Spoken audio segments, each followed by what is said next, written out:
Chemical ज्यावेळेस शेती करत होते तुम्ही आणि तुम्ही अचानक एसिडी घेऊन आले त्यावेळेस हो. तर काय म्हटले त्यावेळेस तुम्हाला?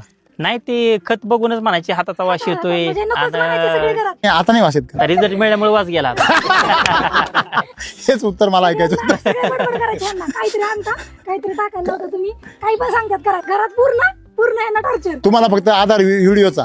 म्हणायचे काय बघताय तुम्ही सारखं तेच हा बघताय. तुम्हाला कमीत कमी अभ्यास करणं गरजेचं आहे की नेमकी शेती काय. आता बघा तुमच्या शेतामध्ये एक रासायनिक खत नाही, औषधं नाही, काहीच नाही, टेन्शन नाही. पाऊस आला का हा माणूस आणखीन दारूड झोपतो. हो हो. पण ते अनुभव आल्यानंतर तेव्हा तुम्हाला त्यांचा त्रास व्हायचा. मग त्याचं काय म्हणणं होतं की काय प्रॉब्लेम आला काय झालं तर सगळं तुमच्या सगळे वरती. तुमच्यावरतीच म्हणजे सगळे असे त्यावेळेस म्हणजे केमिकलच्या बॅग आणायच्या टाकायचं म्हणलं की बेसल डोस टाकायचं म्हणलं की मी येणार नाही हे पहिलं त्यांना सांगितलं होतं. मी शेतात येणार नाही. म्हणजे तुम्ही बी असेच पेटलेले होते. हा, ते शेतात यायचंच नाही आपल्याला.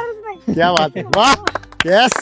10 वर्ष माणूस टिकलाय. कसा टिकला असेल म्हणजे सुरुवातीच्या काळामध्ये 3-4 वर्ष किती संघर्ष केला सक्सेस मिळेपर्यंत. का करायला लावलेला संघर्ष? काय सगळे मित्र कंपनी वातावरण सगळं केमिकलचं त्यांच्या बरोबर त्यांच्या सिनियरिटीनुसार. त्यामुळे ते गेले की त्या वातावरणात मी सांगितलं कितीतरी शेवटी लोक मी केमिकल टाकायला येणार नाही, फवारा मारायला येणार नाही मी सांगितलंच होतं. चाला एकदम एक नंबर. असेच माणसं पाहिजे मला. तुम्ही टिकले जर नसते तर काय परिस्थिती आज? आता आपण शेजारी पाहिली तुमच्या पुतणींची बाग पाहिली ना.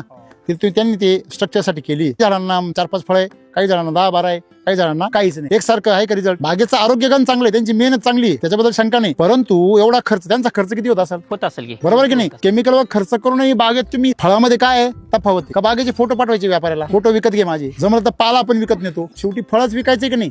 आज इथं फळाची साईज आहे, फळाची संख्या आहे, तर हे सगळं काय एकदम छान आहे. तर एकंदरीत तुमचा हा जे प्रवास आहे हा एवढा सोपा नव्हता काय? सोपा नव्हता काय. ते जे दिवस आठवले तर आज काय वाटतंय? तो सगळे म्हणतात आता उद्याच्याला बाबा काय सोडायचं म्हणजे आता तुम्ही आता गुरु झाले सगळ्याच्या.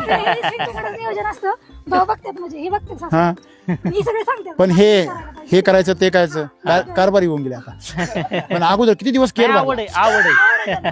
हा आवड. अगोदर किती दिवस केअर भरला ना तेव्हा कारभारी झाले. म्हणजे सगळ्यांचा विरोध पत्करला. म्हणजे तुम्ही जर योग्य मार्गावर असाल तर तुम्हाला सगळेच विरोध करतात. हे लक्षात ठेवा. तुमच्या घरात जर प्रगती होणार असेल तर अधोगतीला जाणारे सगळे माणसं तुम्हाला काय करतात? मागे खेचतात. त्याच्यामुळे तुम्हाला जर विरोध होत असेल एसटी वैदिक वापरताना तुम्ही समजून घ्यायचं की तुम्ही त्यांना योग्य मार्गाला नेण्यासाठी काय आहेत प्रतिबद्ध आहे. ठाम निर्णय घेतला पाहिजे. आता वापरायचं म्हटल्यावर भले तुम्ही 100 झाडांना वापरा, 10 झाडांना वापरा, पण त्याच्याविषयी काय राहा एकदम ठाम राहा. जसे ते तुम्हाला विरोध करतात असं तुम्ही त्यांना विरोध करा. केमिकल जसं यांनी केला तो. सलाम आहे पण तुमच्या ह्या जिद्दीला आणि चिकाटीला का हो.